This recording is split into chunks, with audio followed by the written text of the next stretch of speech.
กับสบายดีพี่น้องทางฝั่งลาวกับสวัสดีพี่น้องทางฝั่งไทยและต่างประเทศเบิดสุขุสุคนมื้อนี้กามาพบมาพอกับน้องทรายเนาะตอนนี้กาตอน4-5 โมงแหละตอนนี้กา3-4 โมงแล้วทางน้องทรายกาได้มาถา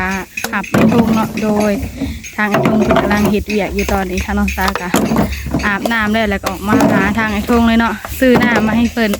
น้ำกินอยู่โรงงานเบิดทางน้องซาก็เลยซื้อน้ำแข็งแล้วก็น้ำสมมาให้ทางไอ้ทงเพิ่นเนาะโดยทางน้องซาก็อาบน้ำแล้วก็ออกมาหาไอ้ทงเพิ่นเอาสบายดีไอ้ทง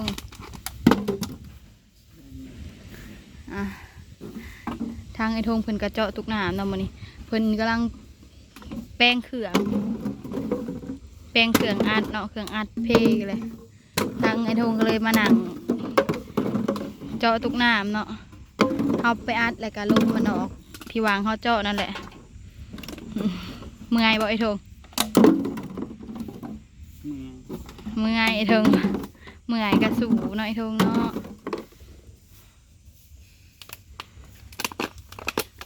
เอาคันห่มกลางเนาะเพราะว่าแดดแห้งช่วงนี้ก็ไอ้ทงเพิ่นก็โหทางไอ้ทงเพิ่นก็ใส่ศพมือระวังมันถึกมือเด้อไอ้ทงเด้อ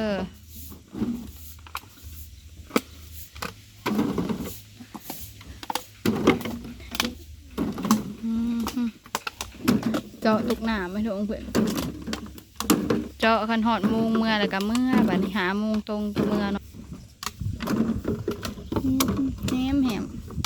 นางอยู่ห่มยังแหมไอ้ทงเพื่อนเฮ็ดเวียกเมื่อนี้ทางน้องซากลับมาถ่ายคลิปให้แม่FCเบิ่งว่าไอ้ทงเป็นเฮ็ดเวียกยังเนาะเฮ็ดเวียกเกี่ยวกับตุกน้ำแล้วก็กระดาษแล้วก็แก๊สหลายๆอย่างเมื่อนี้บ่ได้อัดเครื่องอัดเพลงก็เลยได้มาเจาะตุกน้ำทางไอ้ทงเพิ่น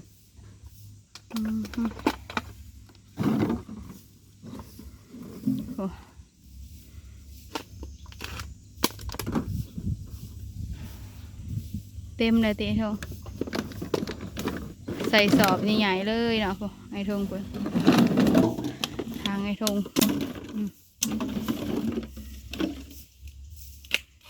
ทงเพิ่นเจาะกระตุกน้ำเนาะ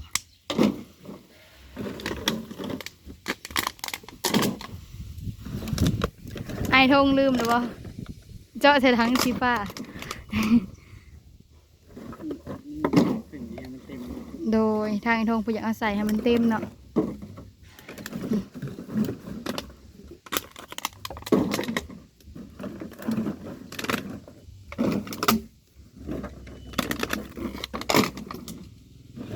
โอ้ทางไอ้ทงเพิ่นกระเจาะตุกน้ำเนาะ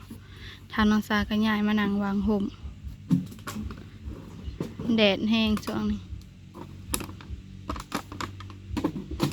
มาหับไอ้ทงเพิ่นยังเจาะตุกน้ำอยู่เนาะ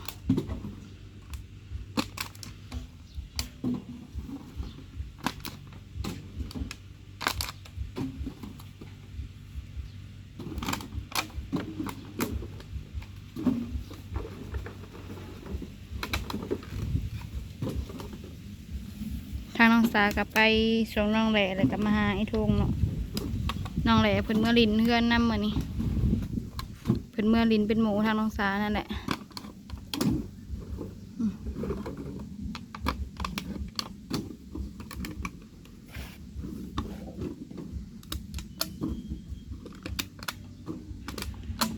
มื้อนี้ก็เจาะตุกน้ำเครื่องอัดเพลเนาะทางไอ้ทงเพิ่นก็เลยเจาะตุกน้ำมื้อนี้เอาคัตเตอร์เจาะตุกน้ำจึงง่ายถ้าเอามีดยายมันถึกมือเนาะถ้ามีดปลายบ่แล้วมันก็สิถึกมือเขาเอง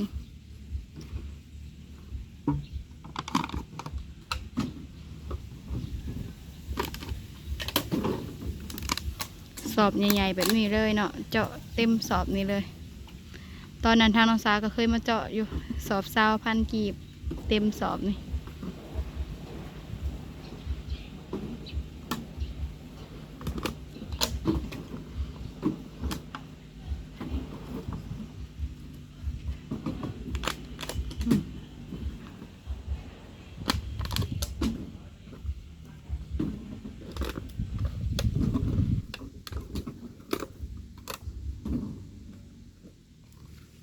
ส่วนนี้ก็แดดฮ้อนอุกอ้าวเนาะ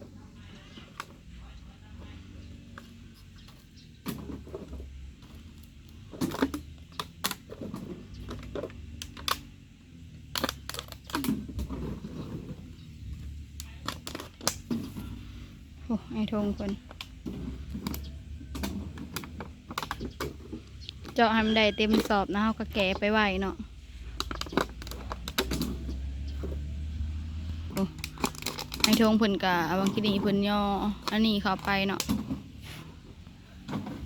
มันนี่กับมาหาไอ้ทงก็เลยมาถ่ายคลิปให้เมย์FCได้เบิ่งว่าไอ้ทงเพิ่นเฮ็ดเวียกหยังเนาะส่วนร้ายก็สิเห็นแต่ทางน้องสาออกคลิปเพราะว่าทางไอ้ทงเพิ่นมาเฮ็ดเวียกเนาะโอ้ไอ้ทงเพิ่นก็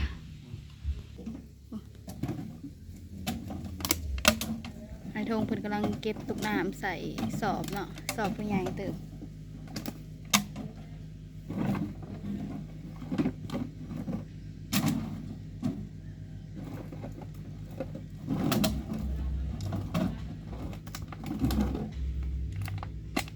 ช่วงนี้ก็บรรยากาศฮ้อนแท้ฮ้อนหวานเนาะ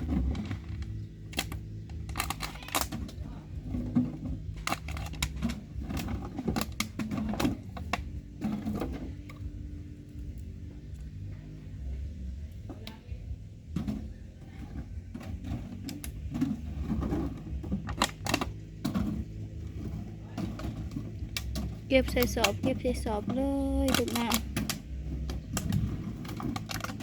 เจาะทิมใส่เจาะซิมใส่เนาะ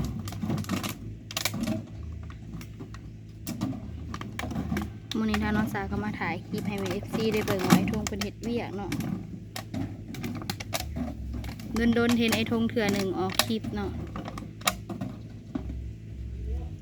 โอ้ทางไอ้ทงเพิ่นก็สิกู้คันห่มเนาะเพราะว่าฮอดโมงเมื่อแล้วกู้คันห่มทางไอ้ทงเพิ่นก็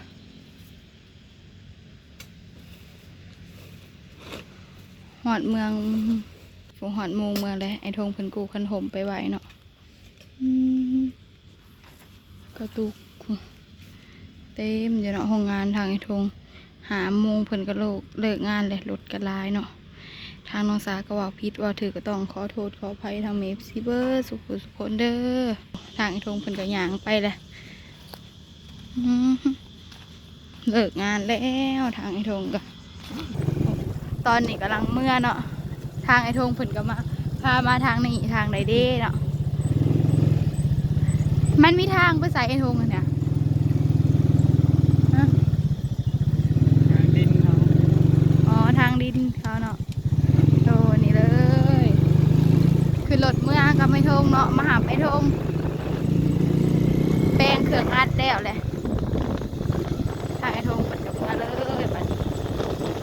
เด้อ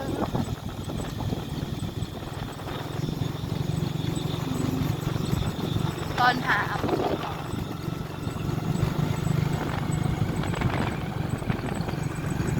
โอ้รถกระไดตามทางเพิ่นเลิกการเนาะ5 โมงอะ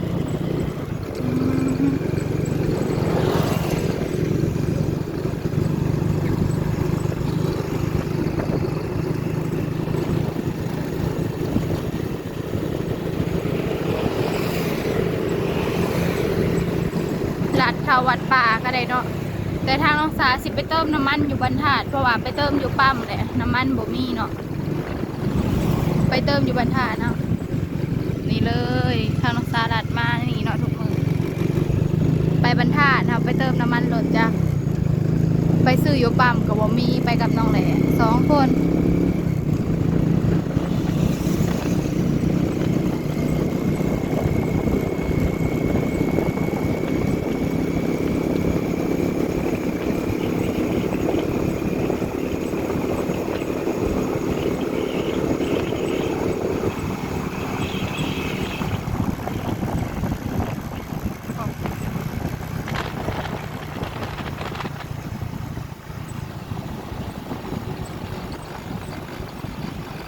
รถไปบรรทัดไปซื้อ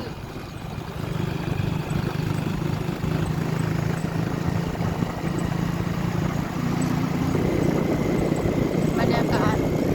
ยามแรงก็เลิกการ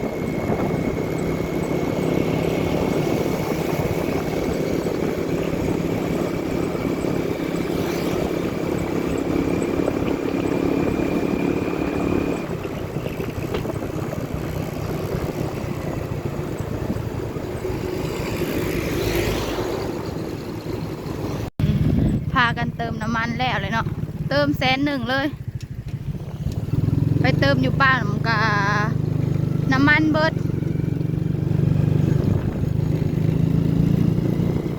ไอทงไปเห็ดเวียกก็พอได้เติมแต่น้ำมันรถเมื่อนี้เติม100,000แต่บ่เต็มถัง เดินอยู่ห้างเขาก็ซื้อมากินกำไรคือกัน โดย ซื้อขายกินกำไร โดยทงโดยนี่เลยบรรยากาศยามแรงเนาะเขามาหอดนี่เลย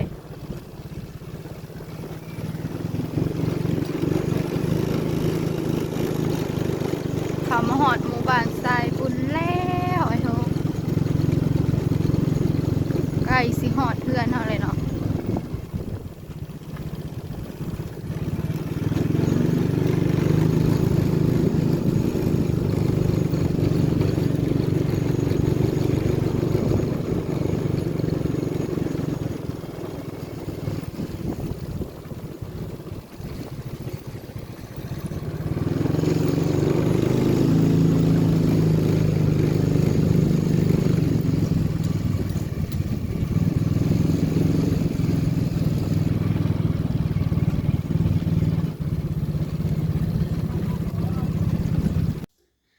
วันนี้ก็พากันมาหอดเพื่อนเลยเนาะนั่งอยู่ในห้องเลยหรือว่าในไอ้นี่เนาะ ก็สบายดีอีกครั้งเนาะเอฟซีทางทุ่งก็บ่ได้เข้ากล้องตั้งหลายมือเนาะพี่น้อง โดน ส่ว เติ น ม นี้เฮ็ดเวียกเมื่อยๆในจังหน่อยเนาะพี่น้องเนาะเฮ็ดเวียกพอดีช่วงนี้ทางทุ่งก็ไปอันนั้นไปหับเครื่องอยู่นอกเนาะพี่น้องเครื่องมันก็อยากนักแหน่เลยเนาะก็บ่แม่นว่าแน่นะนักแฮงอยู่ดี โดน 2 คนหามเนาะพี่น้องเครื่องแบบแก๊สกระตุกน้ำดิฉันก็แบบเพิ่นเฮ็ดถุงบักใหญ่เลยเนาะแบบ4-5 คนเนี่ยอุ้มมันยังหุ่มนะ โดนทอดแห้งตัว แต่ว่ามันเบาเนี่ยแต่ว่ามันใส่ร้ายกันนะ โดย เอ้าพอดีมื้อนี้ก็พากันมาแต่เวียกแล้วแหละเนาะทางลุงทุ่งก็ โดย มา ยังไงเนาะ ตอนนี้ก็เหนื่อยเนาะจนเว้าบ่ออกตอนนี้ก็ได้พอพี่น้องเลยโดย ในคอมเมนต์ บอก โดยเซต บอกเพิ่นพิมพ์มาเพิ่นอ่านน้องสาวเพิ่นอ่านคอมเมนต์มาให้ฟังเนาะว่าเรียกว่าเว้าหนึงก็ขี้ข้านก็บ่ได้ขี้ข้านเนาะเพิ่นพี่น้องก็เห็นว่าซ่ากับมันก็แบบเทื่อแรกเนาะทางทุงไปเฮ็ดก็ได้ก็อยากซ่าๆนี่ก็บ่ฮู้แน่เนาะเพิ่นพี่น้อง หน้าตาไอ้ทง ว่าเพิ่นเฮ็ดจังไดเนาะเพิ่นพี่น้องเนาะตอนนี้ทางทุงก็ฮู้เบิดทุกอย่างแล้วก็คือสิง่ายแน่แต่ว่าเฮ็ดโดนหลายก็แบบ โดย มันก็เมื่อยโดยทางผู้ชมก็คำว่าขี้คร้านนี่ก็มันบ่มีดอกเนาะพ่อพี่น้องเนาะถ้าเฮาขี้คร้านคือสิบ่มีแนวกินอีหยังแหละตอนนี้เนาะ คือสิบ่มีเงินเติมน้ำมันรถเพราะว่าช่วงนี้ก็น้ำมันรถแพงทางภาษากะไปเติมน้ำมันอยู่ปั๊มกับน้องแลเขาว่าน้ำมันเบิดเขาว่าอยู่ปั๊ม คนอื่นเพิ่นชาว่าทางโรงโฮมขี้คร้านบ่ฮู้ว่าเพิ่นเฮ็ดนำหรือบ่เนาะพ่อพี่น้องเนาะ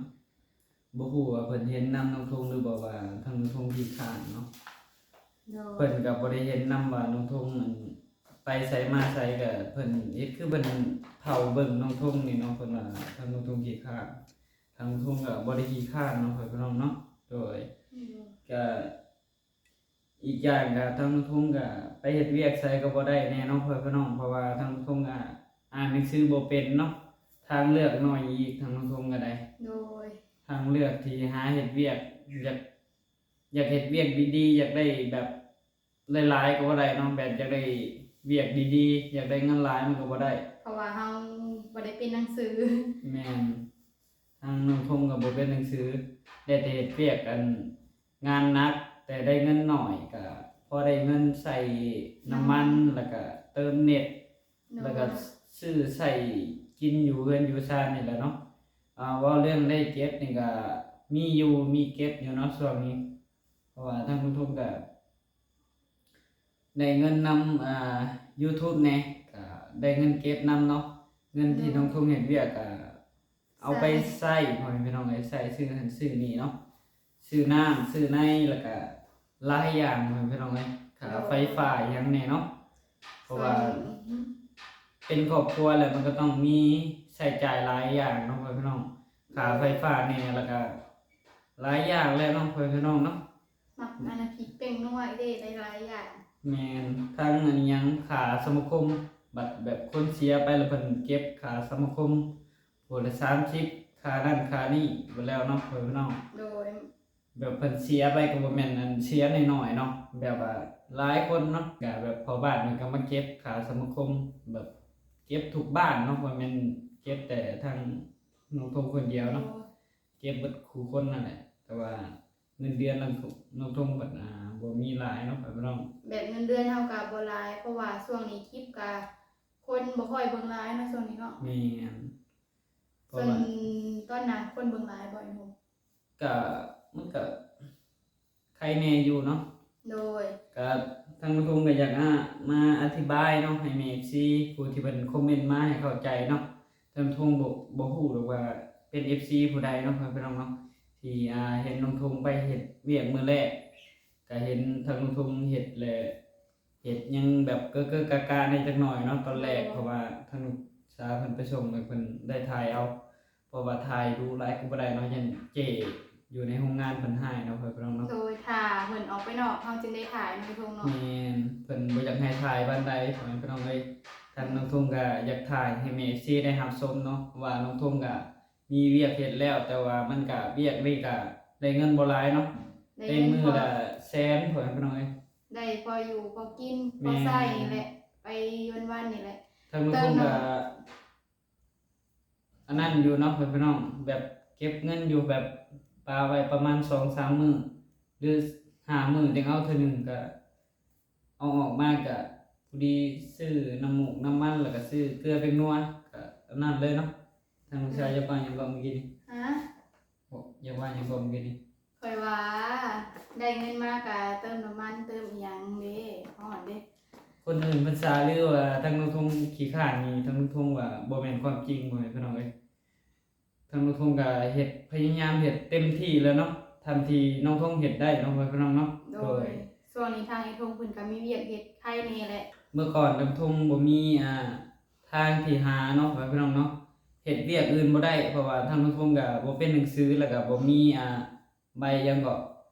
ใบจบศึกษาหยังหลายอย่างเนาะเพิ่นก็แบบหับในทางนี้นำเนาะพี่น้องเนาะทางน้องทงก็ไปไกลก็บ่ได้ยังดีแต่มีโรงงานอันนี้อยู่ใกล้ๆเนี่ยเนาะ โด พี่น้อง ยไข่นี่เพิ่นยังเอาคนน้อยทง แม่น ตอนเมื่อเผาแม่น้องซาที่เขาห้องหมอน่ะเพิ่นอยากได้2คนเนาะตอนน่ะ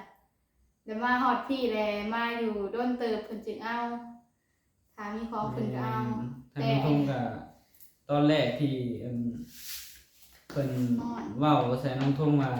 อันนั้นอันนี้เนาะทางน้องทงก็บ่ค่อยอยากตอบโต้ปานใดเนาะบ่อยากมีปัญหาพ่อแม่พี่น้องเอ้ยแต่ว่าอันนี้ก็มันทางน้องทงก็บ่อยากอันนั้นปานใดเนาะพ่อแม่พี่น้องก็อันนี้ก็ถือว่าแม่ FC เพิ่นเข้าใจผิดไปหลายคู่หลายคนเพิ่นเนาะที่ว่าน้องทงขี้คร้านจังซั่นจังซี่เนาะทางน้องทงก็พยายามเฮ็ดเต็มที่แล้วเนาะพ่อแม่พี่น้องเนาะ โดย เฮ็ดอันใดก็พยายามสุดๆเลยแหละน้องพี่น้องทันทีซ้ำทีน้องทงเฮ็ดได้น้องพี่น้องก็ถือว่าพยายามที่สุดเลยน้องพี่น้องเนาะ ส่วนไอ้ทงก็เฮ็ดเวียกทางน้องซาก็ถ่ายคลิปถึงว่ายอดวิวบ่หลายทางน้องซาก็ถ่ายลงทุกมื้อถ้าเฮาบ่ถ่ายก็บ่ได้มีเงินเดือนก็บ่ได้รายได้อีหยังต่างๆที่มาใช้น้อยทง ช่วงนี้ก็พอดีทางน้องทงก็ไปเฮ็ดเวียกมีแต่น้องสาวเพิ่นถ่ายคลิปเนาะบ่แม่นว่าทางน้องทงบ่อยากเข้าคลิปน้องสาวเพิ่นเนาะไปหาเฮ็ดเวียกทุกมื้อนั่นแหละมีแต่วันอันนั้นวันศีลทางน้องทงอยากได้พักเวียกพ่อพี่น้องเอ้ย วันสิ้นดับเจ้าสิเลย แม่วันศีลใหญ่เนาะบ่แม่นวันศีลน้อย บางทีเผลอๆวันสิ้นก็บ่ได้พักบางทีก็ไปแต่ตอนเช้าตอนเพลนก็พักแป๊บเดียวเนาะจังว่า บูกันเผื่อแบบคนเขามาหับเครื่องหับของอยู่โมเก้เพิ่นแบบมีคนมาหับเครื่องอยู่โรงงานก็ต้องได้ไปเนาะพี่น้องเพราะว่าเพิ่นก็บ่มีคนในโรงงานก็บ่ได้ใหญ่ปานใดเป็นโรงงานน้อยๆเนาะก็ประมาณ คนเฮ็ดเวียกอยู่นั่นก็ประมาณ3คนพ่อแม่พี่น้องเอ้ย โดย อ่ะก็ประมาณนี้เนาะพ่อแม่พี่น้องเนาะทางทุกคนก็บ่อยากบอกไปหลายกว่านี้เนาะเดี๋ยวสิมีแบบ เรื่อง เข้าใจผิดกันพ่อแม่พี่น้องเอ้ยโดยทางทุกคนก็บ่ได้ขี้คร้านอิหยังดอกเนาะไปเห็นนำเนาะว่าทางทุกคนเฮ็ดหยังแหน่อยู่ในเรือนเนาะทางทุกคนก็แบบช่วงนั้นก็มีพอดีทั้งได้เงินมาก็มีซื้อข้าวซื้อน้ำให้แม่นำเนาะตอนนั้นก็ได้เงินก็เลยบ่ค่อยมีเก็บปานใดพ่อแม่พี่น้องเอ้ยพอดีตอนที่น้องสาวเพิ่นยังบ่ได้อยู่นำน้องทงก็ได้ซื้อข้าวซื้อน้ำให้แม่น้องหลายเนาะพ่อพี่น้องผู้ทางทงก็บ่ฮู้นำคือกันเนาะผู้อื่นเพิ่นเนาะแบบบ่มีน้องหลายคือน้องทงก็คือสิรายจ่ายหยังก็บ่ค่อยหลายปานใดเนาะพ่อพี่น้อง น้องไอ้ทงมีแต่คน ก็มีอยู่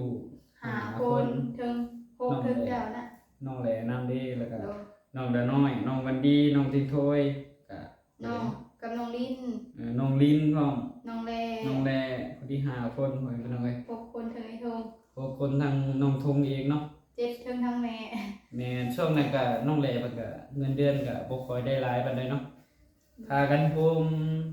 มกันออกเงินซื้อข้าวบ่ แม่นซื้อข้าวให้ทั้งแม่ โดย ทางทงก็ได้เงินเติมเด็ดเทื่อเดียวเนาะพ่อพี่น้องเนาะเดือนหนึ่งเติมได้เทื่อหนึงเงินเดือนก็ได้แล้วก็เดือนนั้นก็ทางทงก็ซื้ออยู่ซื้อกินของทงเองก็เกือบสิบ่พอตอนนั้นเนาะพ่อพี่น้องแต่ว่าทางทงก็พยายามบ่อยากเว้าหยังหลายเนาะอย่างผิดกันทางนั้นทางนี้เนาะพ่อพี่น้องเนาะทางทงก็เงียบไว้เนาะพ่อพี่น้องทางทงก็บ่อยากบ่อยากมีปัญหาแล้วก็บ่มีเรื่องกับผู้ใดเนาะพ่อพี่น้องก็มื้อนี้ก็อยากมาอธิบายให้แม่ FC เพิ่นเข้าใจเนาะพ่อพี่น้องเนาะเพราะว่าเพิ่นก็เข้าใจผิดน้องทงมาก็โดนเติบพ่อพี่น้องเว้ยบางคนเพิ่นก็คอมเมนต์มาว่าขี้ข้านจังซั่นจังซี่เนาะพ่อพี่น้องแต่ในใจน้องทงนี่ก็อยากเว้าออกมาอยู่ว่าทางน้องทงก็บ่มีทางเลือกที่เฮ็ดเวียกดีๆกว่านี้เนาะพ่อพี่น้องเนาะ โดย ก็ถ้าว่าทางทงได้เวียกดีๆได้เงินสูงๆนี่ก็คือสิดีพ่อแม่พี่น้องแต่ว่าทางทงนี่บ่มีทางเลือกอีหลีเนาะพ่อพี่น้องโดยก็พยายามหาเวียกแถวนี้เฮ็ดเนาะแบบเงินเดือนน้อยหลายก็เอาเนาะพ่อพี่น้องเนาะ เพิ่นให้ทางน้องสาไปเฮ็ดอยู่แต่ทางน้องสาก็บ่ได้ไป ทางน้องชายเพิ่นกับทางทงบ่อยากให้เพิ่นไปเองเนาะก็บ่อยากให้เพิ่นเฮ็ดเวียกหนักปานใดแต่ว่าน้องชายเพิ่นไปหาเฮ็ดเองพ่อแม่พี่น้องเพิ่นหาเฮ็ดเวียกเอง ไปต้มทานก็ ทางน้องส้มก็บ่ได้บอกว่าให้ไปถมทานน้ำแม่ แต่ว่าได้ยินเพิ่นบอกว่าไปถมทานน้ำแม่มื้อนี้เพิ่นว่าเอ้าทางน้องส้มก็บ่ได้ให้เพิ่นไปเพิ่นพี่น้องเอ้ย คอยทงให้ทางแม่เพิ่นได้ เพิ่น ไว้ เพิ่นอยากไปเองเพิ่นพี่น้องทางน้องสาวเพิ่นก็ได้ทางน้องส้มก็ เพราะว่าข้าวกินทางแม่เพิ่นก็สิเบิดเลยก็เลยไปทมซอยเพิ่นมื้อน่ะ แม่นก็มื้อนี้ก็พอดีทางน้องส้มก็มาอธิบายก็บ่อยากให้เข้าใจผิดผู้ใดเนาะเพิ่นพี่น้องเนาะแต่น้องส้มก็ถือว่าทางน้องส้มก็มีเวียกเฮ็ดมีหยังเฮ็ดแล้วเนาะมีแต่ฝากให้น้องสาวเพิ่นเฮ็ดคลิปกับบ่ได้หลายกับมือ2หรือมือ3เนาะพี่น้องทางทงมาแต่เวียกแบบนี้ก็สิถ่ายให้แม่ซีเพิ่นได้รับชมอยู่แต่ว่าช่วงก่อนๆนั้นทางทงก็ไปหับเครื่องพ่อพี่น้องเอ้ย แล้วมาค่ำเนาะ มาค่ำแน่เมื่อยพ่อพี่น้องก็ว่านักนี่ก็ถือว่านักเติบเนาะทางแม่ซีบ่เห็นคือสิบ่ฮู้เนาะพี่น้องเพราะว่าถ่ายคลิปบ่ได้อยู่นะฮะทางทงก็เลยบ่ได้ให้บ่ได้ถ่ายเนาะพี่น้อง โด เพราะว่าย เจ้เพิ่นไปเบิ่งนำเพิ่นเนาะเพิ่นไปหับเครื่องนำบางมื้อเพิ่นก็บ่ได้หับเครื่องเนาะ โดย โอเคเนาะ แล้วบัดนี้ เรื่องแบบอัดอีหยังก็เบาๆอยู่เรื่องอัดแก๊สอัดกระตุกน้ำนี่เบาแต่ว่าไปหับเครื่องแบบไปซื้อแบบเพิ่นเก็บกระตุกมาหุมๆกันแบบ เอาต้อง หลาย ย่อขึ้นย่อลงอีก แบบตอนเอาขึ้นน่ะหนักสุดตอนเอาลงนี่ใครแน่น้อยหนึงเพราะว่าได้สุกลงจากรถสบายแน่แต่ว่าตอนเอาขึ้นนี่มีแต่3คนนึงเด้ โดยช่วงนี้ไอ้ทงคือเฮ็ดงานหนักหนาไอ้ทงจนเปลี่ยนสี หน้าน้องสาวจดใสคือว่า ไอ้ทงเนี่ย ตอนนั้นมี2คนออกไปหับเครื่อง2คน อืม นักแห่งอะไรเด้เพ ราะว่าอยู่โรงงานทางน้องทงกับ